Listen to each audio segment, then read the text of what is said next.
November 3rd, 2019. Invite you to stand if you wish as we offer the invocation, followed by Commissioner Denning with the pledge.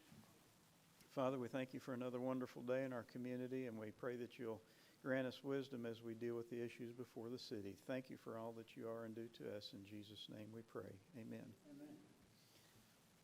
I pledge allegiance to the flag of the United States of America and to the republic for which it stands, one nation, under God, indivisible, with liberty and justice for all.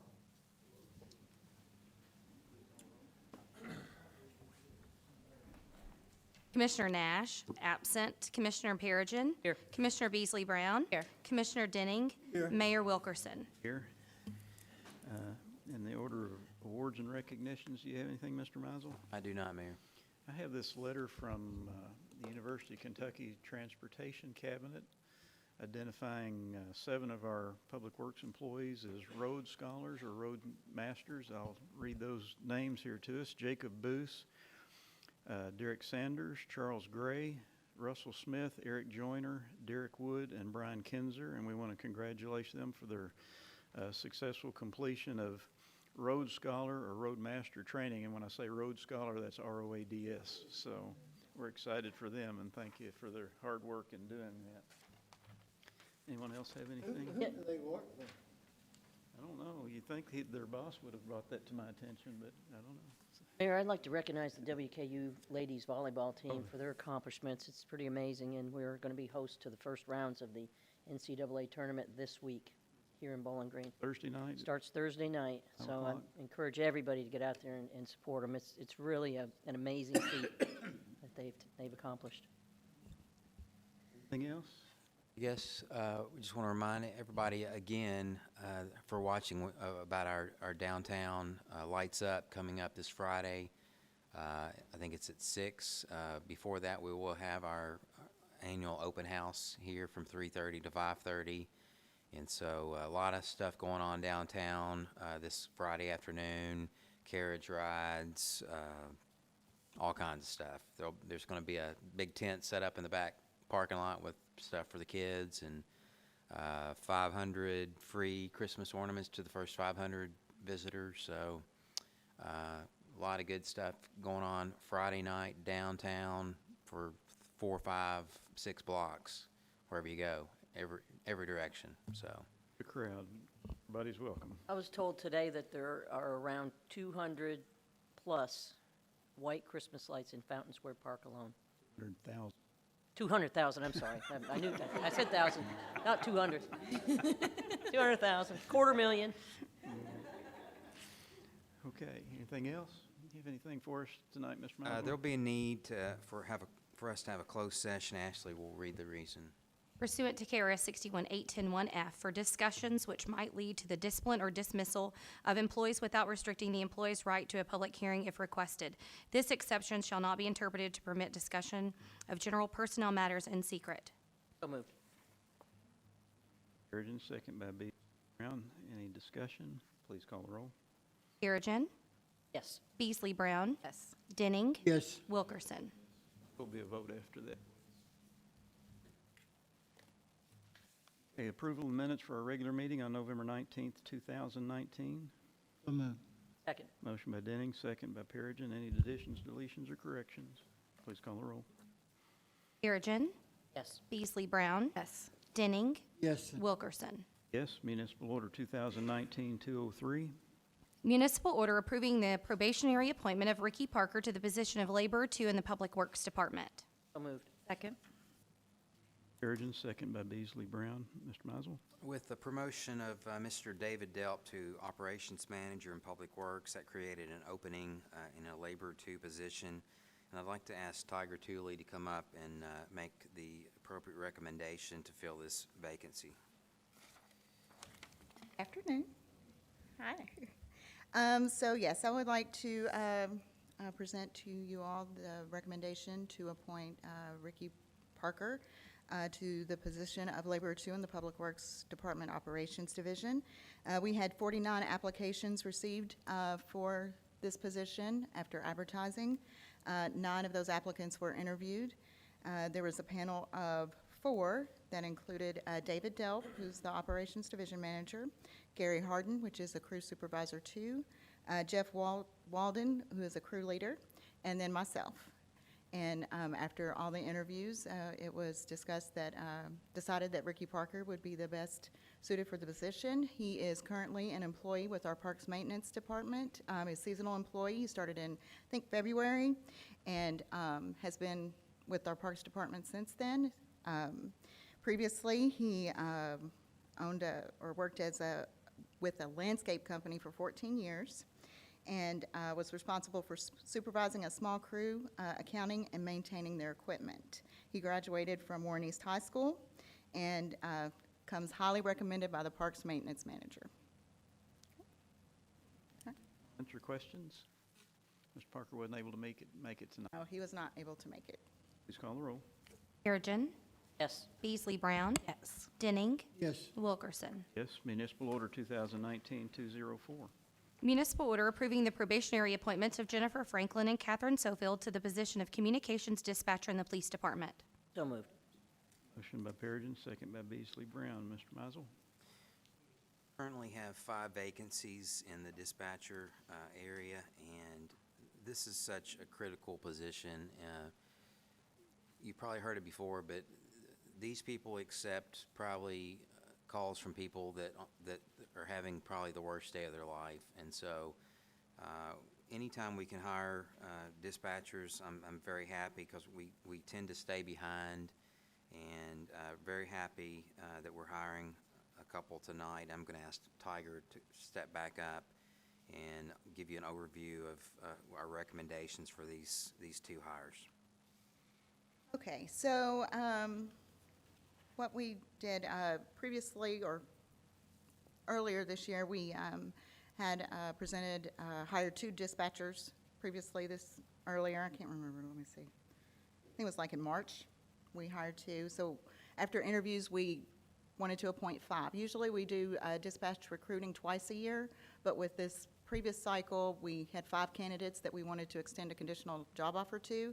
Due to training staff schedules at the police department, we could only do 2 at the beginning, and then we're going to appoint 2 tonight, and then there's a 3rd one that will come in a couple of weeks. Okay, so the interview panel for the dispatcher interviews, to remind you, consisted of Lieutenant Colonel Delaney, Major Matt Edwards, Communications Center Manager, Amelia Bowen, and Aaron Halsey, the HR Director. Okay, and the 2 that we are appointing tonight is Catherine Sofield and Jennifer Franklin. Jennifer Franklin is a graduate of Glasgow High School. She has a master's degree from Western Kentucky University. Currently, she works at Tractor Supply Company and has previously been employed with Western Kentucky University.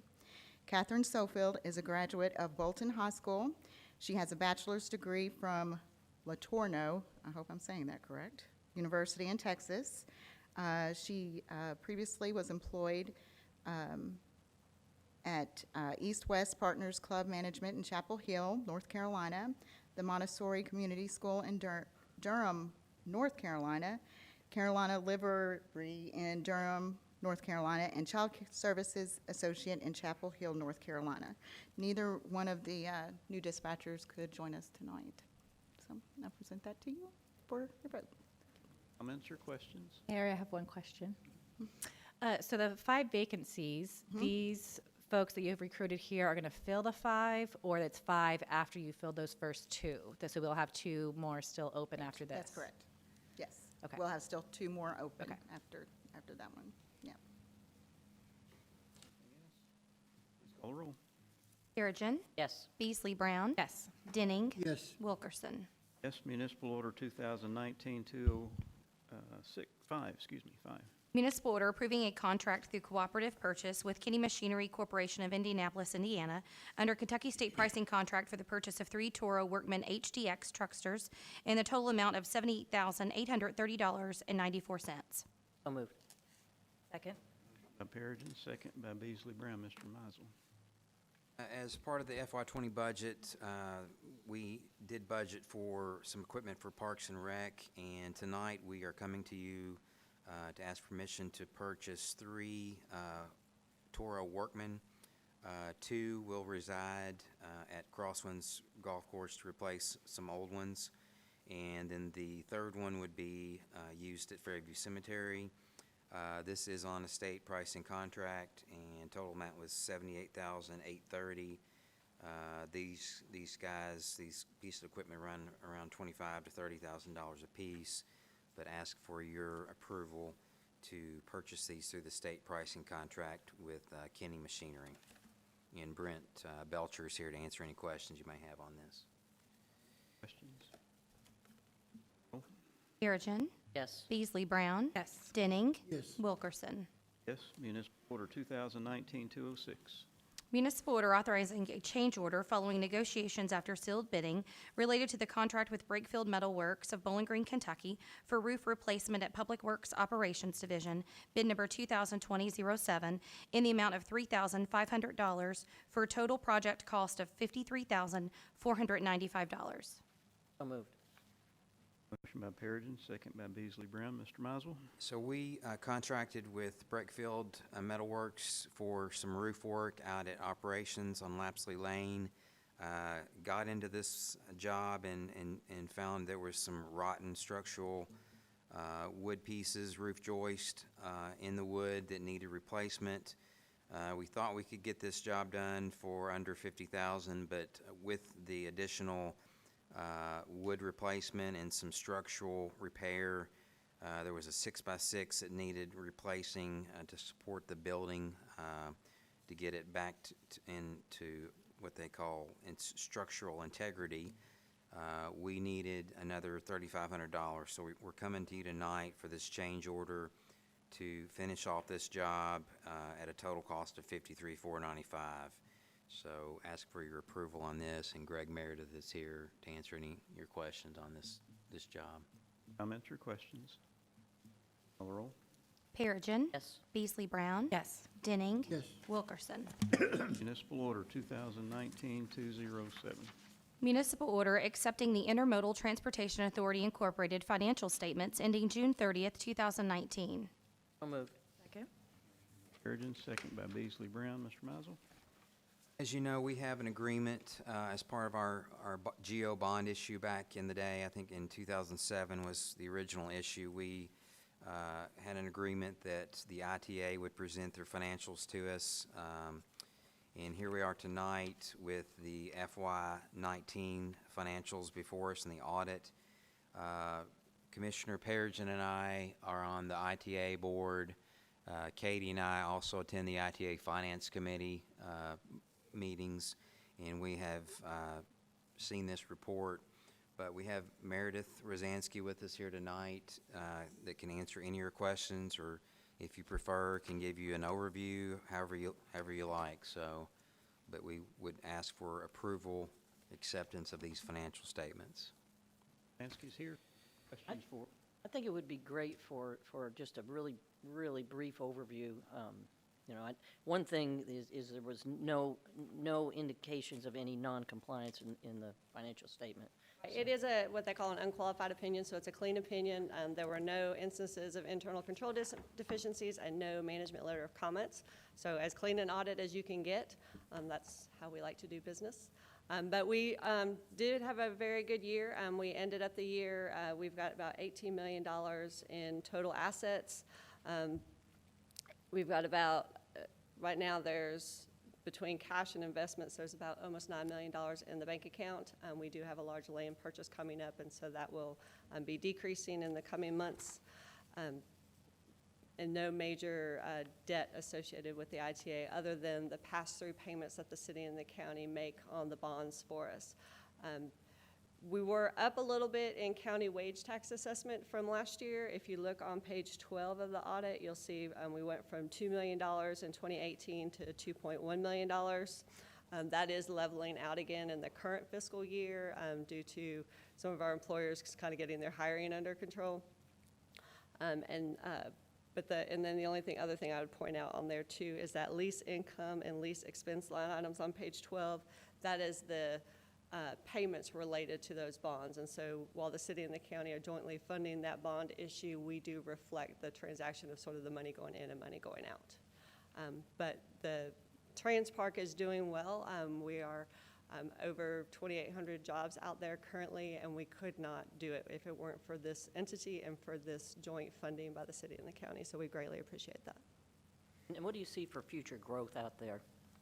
We are continuing to look for land options, not only in the Trans Park, but in other areas of the county. You know, as the fastest growing community in the state, land is becoming a premium for all of us. You know, I jokingly tell Judge we need to annex another county, somebody with some cheaper land.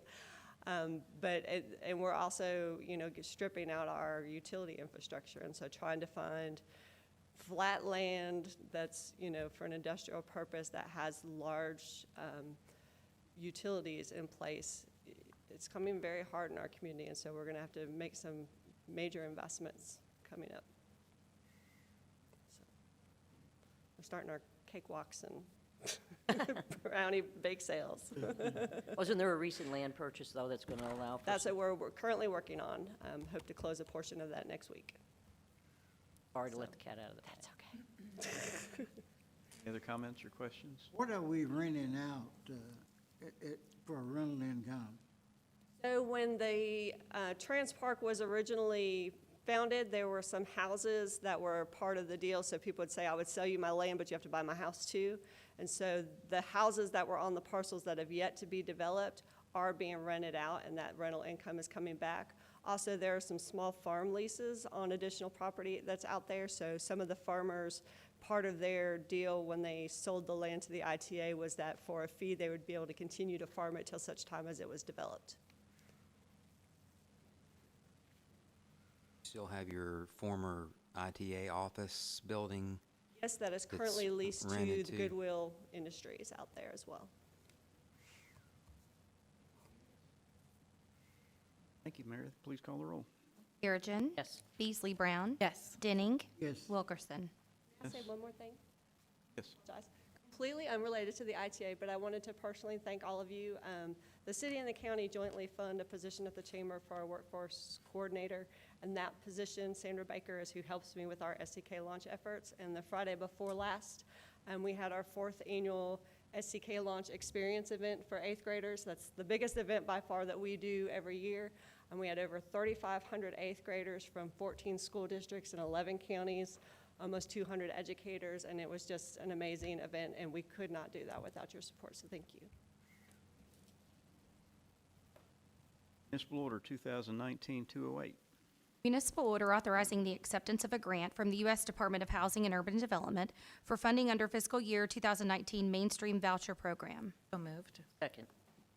By Beasley Brown, second by Perigin. Mr. Some months ago, we came to you with a request to apply for this mainstream voucher program.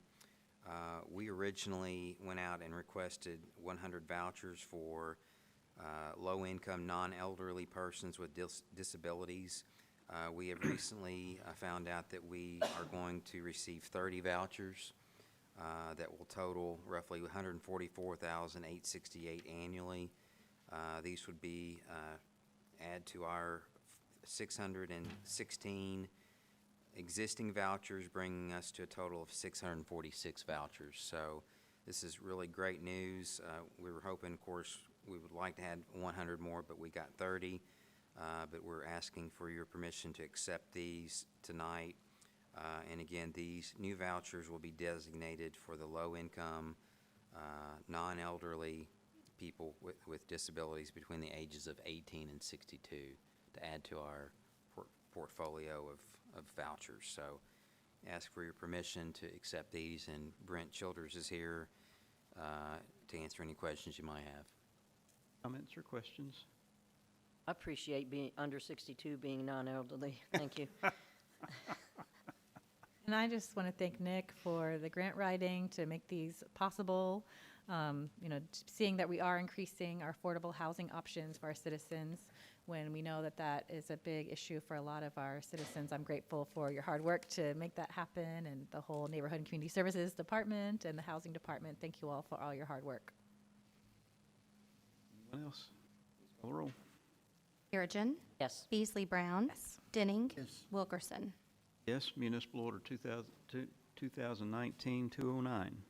Municipal order authorizing the acceptance of an award for Homeland Security grant funds related to the First Responder Equipment Project through the Kentucky Office of Homeland Security for the purchase of hazardous materials equipment for the fire department in an amount up to $14,400. So moved. Motion by Perigin, second by Denning. Mr. Mizel. I'm going to cover these next two items together. These, again, are fruits of Mr. Nick Cook's labor. The first one is an award of $14,400 from the Homeland Security grant, Kentucky Office of Homeland Security.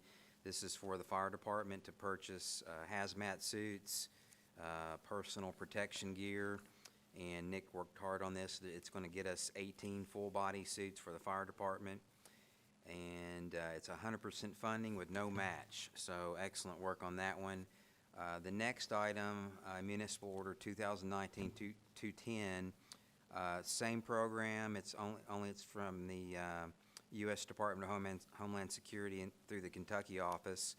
We have been awarded $256,230 for the police department to purchase a rescue vehicle. It's a multi-purpose response and rescue vehicle that the critical response team, CRT, could use in dangerous situations, natural disasters, active shooting incidents, to go in and be protected and maneuver. And so kudos to Nick Cook for getting these two grants for us. And we have members of police and fire here tonight to answer any of your questions. But I know I'm skipping ahead, but I guess we can go back to 2019-209. That's the $14,400, and that's for the fire department. So request your approval to accept these. Our first vote is on the fire equipment. Are there any comments or questions with regard to that? Please call the roll. Perigin. Yes. Beasley Brown. Yes. Denning. Yes. Wilkerson. Yes. Order 2019-210. Municipal order authorizing the acceptance of an award for Homeland Security grant funds related to First Responder Equipment Project through the Kentucky Office of Homeland Security for the purchase of a multi-purpose response and rescue vehicle for the police department in an amount up to $256,200. So moved. Motion by Perigin, second by Denning. We've heard the explanation. Are there any additional comments or questions? Can we understand what exactly this vehicle is? I mean, what is it? That sounds like an expensive vehicle. What's it going to do? I hate to make you do that, but. And there's no match on this grant either, correct? Correct. Way to go. Brian Harrell, welcome. Yes, ma'am. It is on a Ford platform, so if you were to take the armored skin off of it, it would very much resemble the same frame that an ambulance is built on. With a Ford engine, comes with the same warranties. Up to this point, we've utilized it's now 11 years old, a 2008 Dodge Sprinter, which is a cargo van that offers no ballistic protection. We've been blessed to have it. We're thankful for it, but we felt with this grant and the fact that it had some age on it, that this afforded us some opportunities to make our personnel safer, given the armored protection that it offers, to get us closer to scenes, to insert officers with critical training, and if necessary, to rescue people in a way that we just couldn't do before, but can do with a vehicle like this. Great, thank you. Yes, ma'am. Comments or questions? Please call the roll. Perigin. Yes. Beasley Brown. Yes. Denning. I'll be the first to drive it. I know I want to drive it. Wilkerson. It'll need an armored protection if you're driving it, that's right. Yes. There goes the front door. Municipal Order 2019-211. Municipal order authorizing the continuation of an agreement with MedBen relating to the employee health and third-party administrator services for calendar year 2020. So moved. Second. Motion by Perigin, second by Beasley Brown. Mr. Mizel. This is an authorization for us to continue with our TPA, which is MedBen. We went out for bid back in 2018, and I'm going to let Lori Gray step up and answer any questions you have on this, but this is basically a one-year renewal, I believe, a continuation of our agreement with MedBen, our third-party administrator that administrates all our health claims. But Lori, our benefits manager, can answer any of your questions. Welcome tonight. Have anything for, anybody have any questions for her? They were great last year. Have anything special to add to it? No, this is just, we're asking for the approval for another year. They did have a 3-year rate guarantee, so we'll be in that second year, starting in 2020, of that 3-year rate guarantee. Other questions? Perigin. Yes. Beasley Brown. Yes. Denning. Yes. Wilkerson. Municipal Order 2019-212. Municipal order approving amendments to the Senior Office Associate Career Path Program. So moved. Second? Perigin, second by Beasley Brown. Mr. Mizel. We've had this career path for senior office associates for a long time, but we are coming to you tonight to ask for to make some changes. Tiger Tooley is kind of the architect behind this. Tiger, our HR manager, has studied this, and I'd like to ask her to come up. And you are the architect, aren't you? Or the architect of the changes. Revisor. The revisor. I'm good at So I'm going to minutes. let Tiger take over and give you a brief overview of the situation. Okay.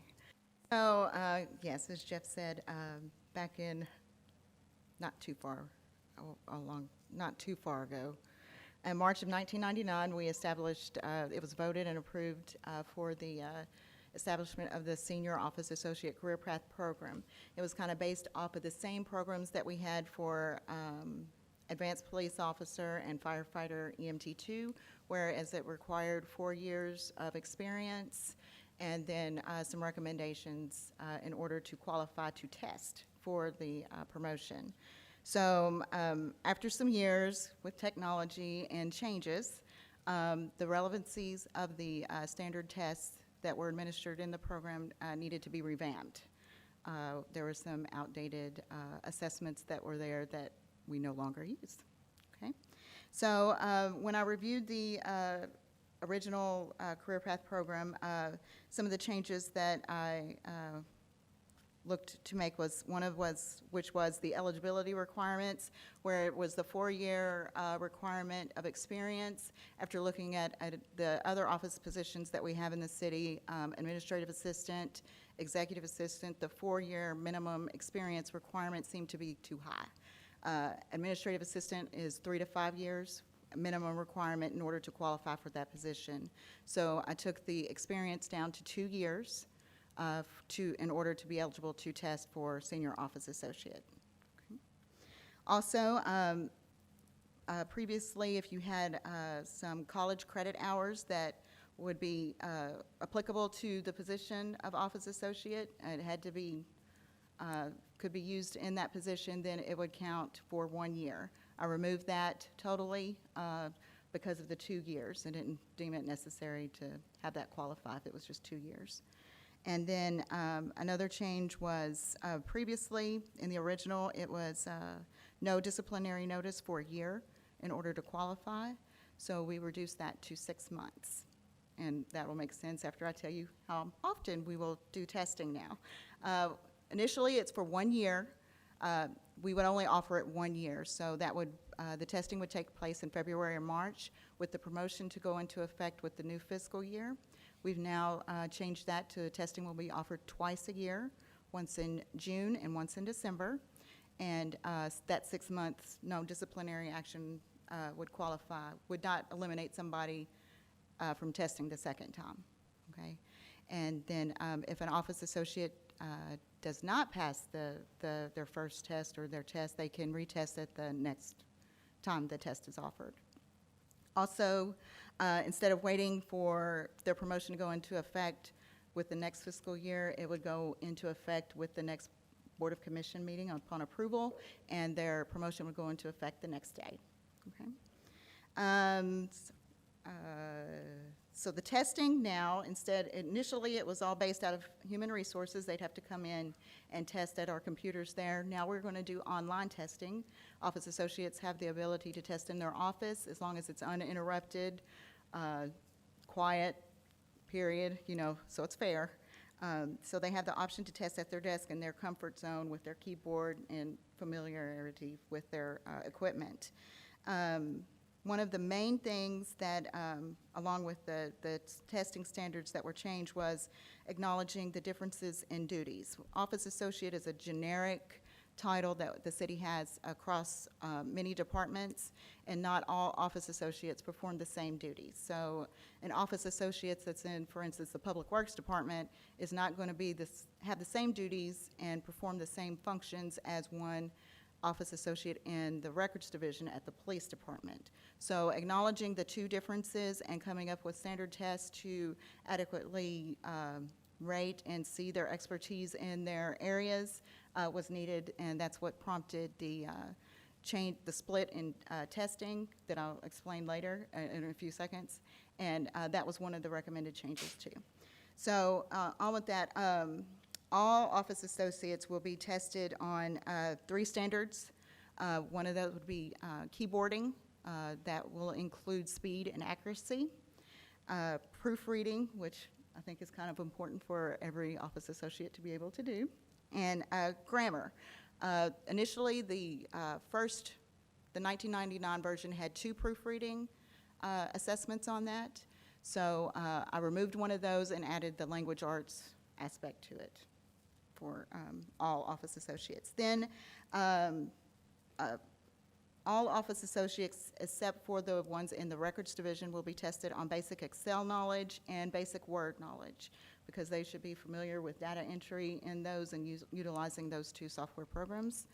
And then the Records associates, they will be assessed on their data entry, which is a lot of field entry into their software programs that they use at the department, and numeric filing, which is how they do a lot of their filing, or all of their filing down at the department. And the revisions that I proposed were made to, or recommended to reflect more accurately the skills necessary for the office associates to perform their jobs accurately and greatly. Any questions? Say you have a person, what is the title again? Office associate? Yeah. Let's say you have a person in the police department that is an office associate. That person has gone through all the testing that you have given that person based on what we're looking at here. So that person wants to transfer over to Big Brent's office. Be making a mistake, but anyhow, she's transferring, transferring over to Big Man's office as an office associate in his department.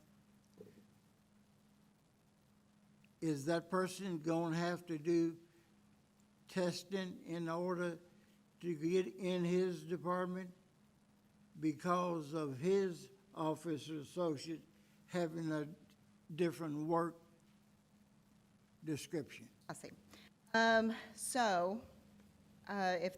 If it's an internal candidate applied to be an office associate in another department, I do entry-level testing for all applicants regardless if they're internal or not. So yes and no. So yes, they would have to take the entry-level assessment for that position to be fair.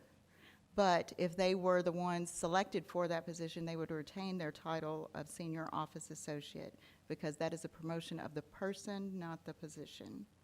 So what would happen is the one that was in the police department when she was there, or the person there that was senior office associate, when they transfer over to Big Brent's department, the position in the police department goes back down to office associate. But the person that has the senior office associate title, it goes with them until they move from a higher position or a totally different position. I agree with you there. Okay. I guess the problem I'm having is the person from the police department transfers over. Same title in Big Ben's department, why has that person got to do any testing? That's to be fair across the board. I don't want to, so for like, depending on the position, and I'll explain why I do entry-level testing on that, depending on the position in which department they are in, Brent may have more specific duties for their office associates as far as like mail merging, using electronically doing a mail merge, where that's not something that we test in this. So customer service related is some of the testing that I do on entry level. Depending on the department and which division they are in, it dictates which entry level testing is done. Well, I guess I'm hung up on the senior. When you say senior, to me, that person has already done everything to get there. Just because she's going over to Big Brent, I'm a senior, I shouldn't have to take any testing at all. I've taken my testing in order to get to be a senior. I understand, however, the competition that's coming in is who they are competing with. So in order for them to compete and look at their scores and assess their knowledge and skill level, a fresh set of scores would be recommended that we do. It's not to say that they would be eliminated from getting an interview at that point. It's just that I think having the fresh set of skill level for that applicant, even though they are internal, would help us make a better decision on who to put in that position. But if that person has already got all those skills that made them a senior, people coming in the front door shouldn't have any distance, I'll say, over and above me as a senior employee, transferring from one department to another department. Like I said, it depends on the position. Even though office associate is a generic title, the duties that they perform in their departments and division is not generic. It is specific to that division, and not every office associate within the city performs the exact same duties. So assessing their skill level to the entry level that when I do the open interviews or open applications is why that's necessary. Suppose that person that went over out of the police department, for whatever reason, can't do something or a part of what Brent wants her to do, then what happens? Still get an interview. The assessment that I give at the entry level is just to look and see what their skill level is. It's not guaranteeing that they're going to get that position. They still have to interview for it. And that is just a tool, an added tool we use in order to assess, because honestly, the office associate positions, we get over 300 applications for that. So that is just a tool to look and compare applicants when we're reviewing, to see who gets sent to the department, who gets an interview. Internal candidates are looked at, that they are internal and are considered for interviews and interviewed for positions. They're not eliminated because they are internal and don't perform well. Is there any place along this possible transition that the employee from the police department is going to be lost or out of a job? No. Okay, when she gets to Big Brent's, get to Big Brent's office, and as I said, for some reason or another, she can't do something. Let's just use that as an example. What is he going to do? And what's going to happen to that employee? Well, I would hope that he would train the employee. Okay. But with any new position that you get in the city, there is a probationary period, regardless if you are internal or not. So that's what the probationary appointment is a trial period for a year, regardless of what position you're transferring to. Well, I just don't want the person that is leaving the police department that has been a good employee going to another department and all of a sudden this person has lost a job or whatever the case may be. I don't want that to happen. Well, that doesn't happen. If they get the position that they applied for, they're the best candidate for that position, and that's the reason why they are selected. They do not lose their job if they seek a job in another department. So if they're at the senior officer level and they apply for another position in another department, there's no reason why they should not be able to perform all the duties and responsibilities of that position in that department or division. That's what I'm getting at. Okay. When you attach the word senior to my title, that says a lot about me. Yes. I've gone through some things to get that title, and it's a difference in another department shouldn't keep me from getting that job.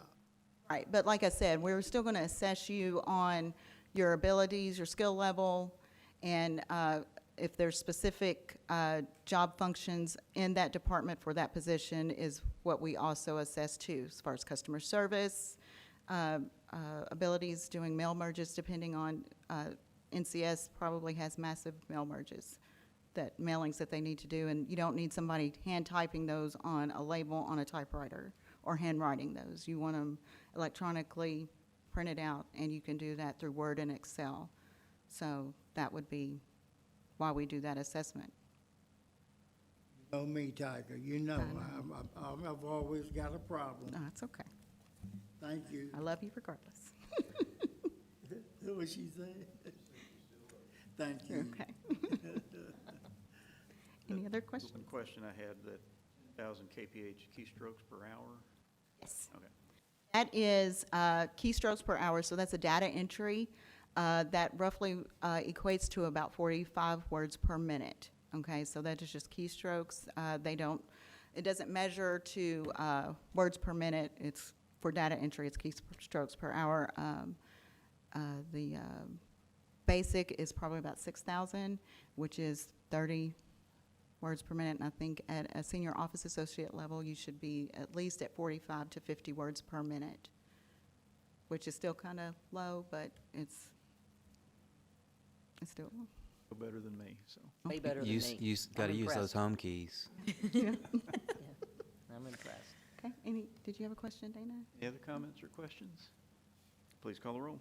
Perigin. Yes. Beasley Brown. Yes. Denning. Yes. Wilkerson. Yes. Municipal Order 2019-213. Municipal order approving agreements between the City of Bowling Green and the Commonwealth of Kentucky Transportation Cabinet, Department of Highways, and Warren County Fiscal Court related to Beach Bend Road improvements. So moved. Second. Perigin, second by Beasley Brown. Mr. Mizel? Just a couple of weeks ago, the Department of Transportation was giving out money, so we took it. We took it. We did a discretionary funding request. This was to help alleviate some traffic issues on Beach Bend Road. And I'll give you a personal story. Last September 7th, when the LS Fest was going on, I got caught in the traffic. Some of you may have gotten caught in that traffic, but there was 35,000 people trying to get in and out of Beach Bend Park. So on a 2-lane road, one entrance, it was a problem, and that happens every year, 3 or 4 times a year. So anyway, we have applied for this. The state has said they are in agreement to give $252,000 for that project. We're going to hand it off to the county, though. So in your packets, we have an agreement with the state that we will be the local public agency for this money. But also behind that agreement, we are turning around and making an agreement with the county to take over this project, and that's titled the Beach Bend Road Agreement.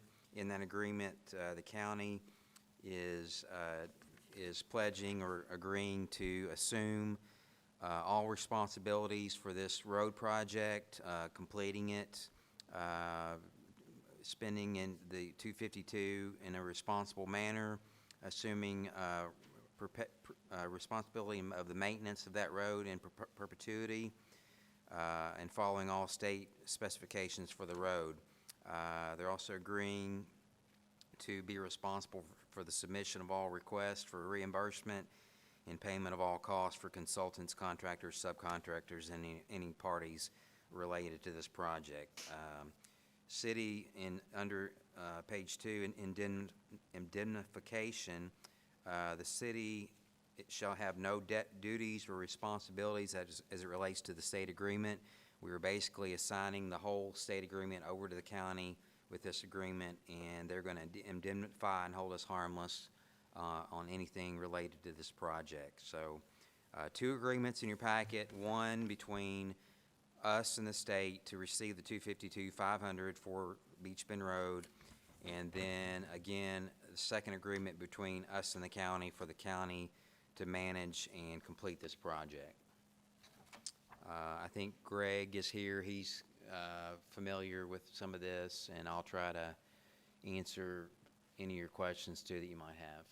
Comments or questions? Mayor, I have a, I'm just curious about I guess if there was a study done to find out what improvements need to be made to improve the situation, because I think I read in the newspaper that there were some other ideas folks had about what they thought would solve it in terms of there need to be other entrances from other places. So just wanting to understand how we got to the place where this, we think, will help solve the issue. Well, I think the county's been working for years with Holly, in that Holly's a sponsor of a lot of the car events at Beach Bend. So for years and years, they've been working on methodologies to try to get people in and out, particularly most of the time is a problem, into Beach Bend when these events take place. So I guess, as far as a formal traffic investigation or a traffic impact study, I don't think one was done. I think this was just one of those things where people got together and said, look, we've made these improvements on the inside of the park to allow more cars to come in at the same time. The problem is the bottleneck on the 2-lane road, which is Beach Bend Road. And so if we can find a way to make improvements, the cheaper the better, and the more cost efficient the better. And so there were some ideas batted around about making Beach Bend Road one way for that length of time, making the segment from Garvin Lane onto Beach Bend entrance actually 3 lanes, so you can have the 2 lanes continuation in and the exit out of Beach Bend to Garvin Lane, and then force traffic over to Kentucky 185 or Richardsville Road. And so there wasn't a detailed traffic study done on this, but given the fact that the funding was available, given the fact that, traffic-wise, reversible lanes do make sense in terms of getting a lot of people through quickly, I think that was the impetus for going ahead and moving forward with this improvement. This improvement's not lost, even if there were, funds available later on to widen the entire road, or maybe to make a different cut through, a different connection to Beach Bend beside the one on the river that is currently Beach Bend Road. So I guess in a nutshell, that's where it came from, and that's the origin of the 3-lane section. So Can you just give a brief description of the change that we got approved to make here?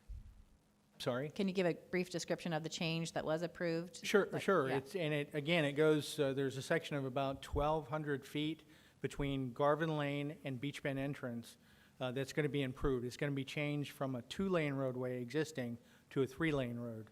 So it's adding about 6 feet on either side. And again, I haven't really worked with the county on the plans. They're working with the contractor to do a design build. So they've already kind of looked at this.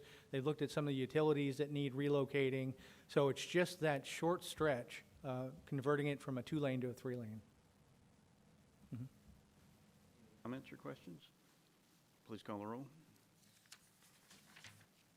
Perigin. Yes. Beasley Brown. Yes. Denning. Yes. Wilkerson. Yes, first reading of ordinance BG 2019-52. Ordinance rezoning real estate. Ordinance rezoning a tract of land containing 0.54 acre from CB Central Business and OPR Office Professional Residential to GB General Business located at 0 Chestnut Street, presently owned by Dean Warren with Trident Properties of Bowling Green LLC, care of Mitch Wright as contract vendee. So moved. Second?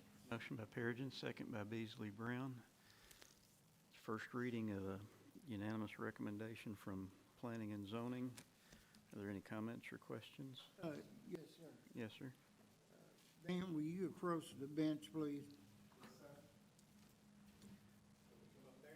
No, right there's fine. Right there's fine.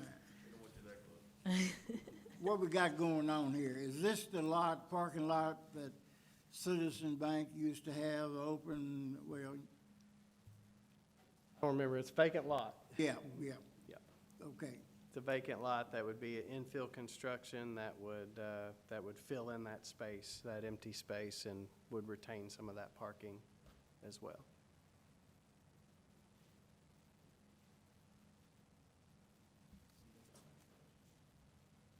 Call the roll.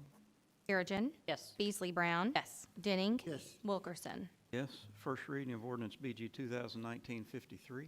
Ordinance amending Code of Ordinances. Ordinance amending Chapter 15, Business and General Regulations, and Chapter 22, Traffic and Motor Vehicles of the City of Bowling Green Code of Ordinances. So moved. By Perigin, second by Denning. Mr. Mizel. This is more or less a housekeeping item. We are moving some things around between Chapter 15 and Chapter 22. Gene put together a nice summary memo behind your ordinance in your packets. Basically, we're moving the commercial motion picture and television production events from Chapter 22 to Chapter 15. We thought that made more sense. Within Chapter 22, there are several just administrative changes.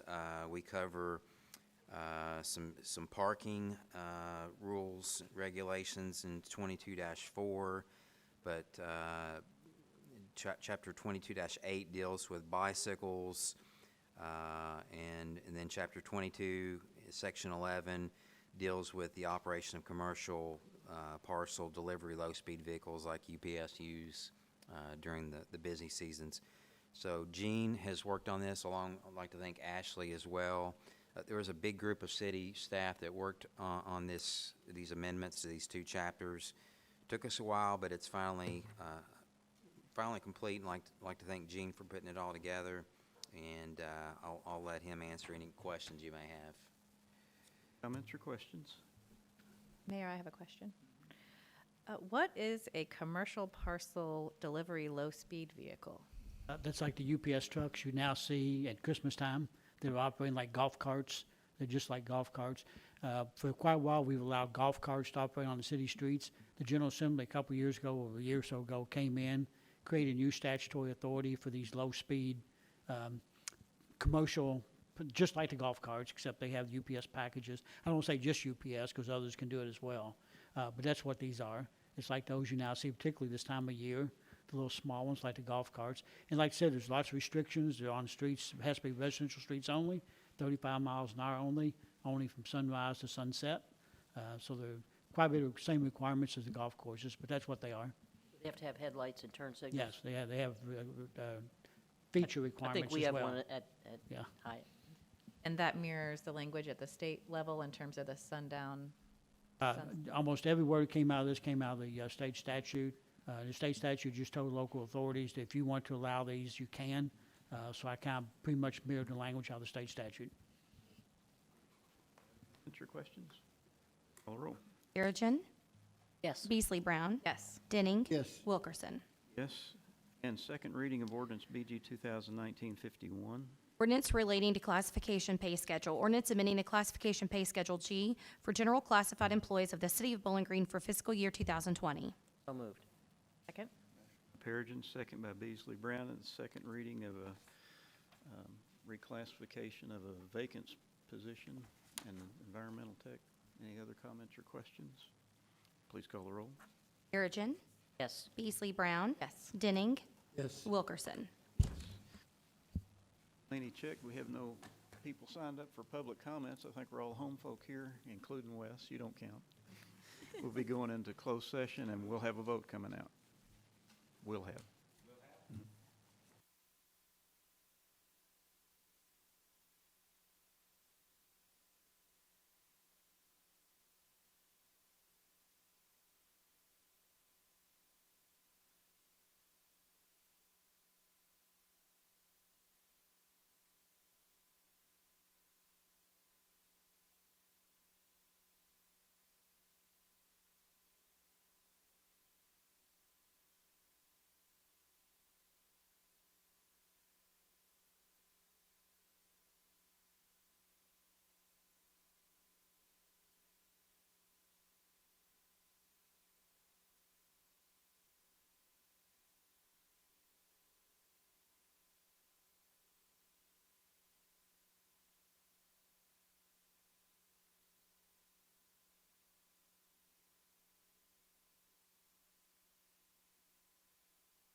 We will return to open session to entertain a motion to add municipal orders 2019-214 and 2019-215 to the agenda. So moved. Second. Motion by Denning, second by Perigin. Any discussion? Please call the roll. Perigin. Yes. Beasley Brown. Yes. Denning. Yes. Wilkerson. Yes. Consideration of municipal order 2019-214. Municipal order approving the voluntary transfer of Dustin Jones to the position of firefighter in the fire department. So moved. Second. Motion by Denning, second by Perigin. Is there any discussion? Please call the roll. Perigin. Yes. Beasley Brown. Yes. Denning. Yes. Wilkerson. Yes. Municipal order 2019-215. So moved. Let's read it Sorry. first here. Municipal order approving the demotion of Evan Henderson to the position of fire apparatus operator in the fire department. So moved. Second. Motion by Perigin, second by Denning. Any further discussion? Please call the roll. Perigin. Yes. Beasley Brown. Yes. Denning. Yes. Wilkerson. Yes, and that's the last item on our agenda. Our next scheduled meeting is December 17th, 2019. And again, reminder of the events Friday night and Saturday here on the square in Bowling Green. Meeting's adjourned.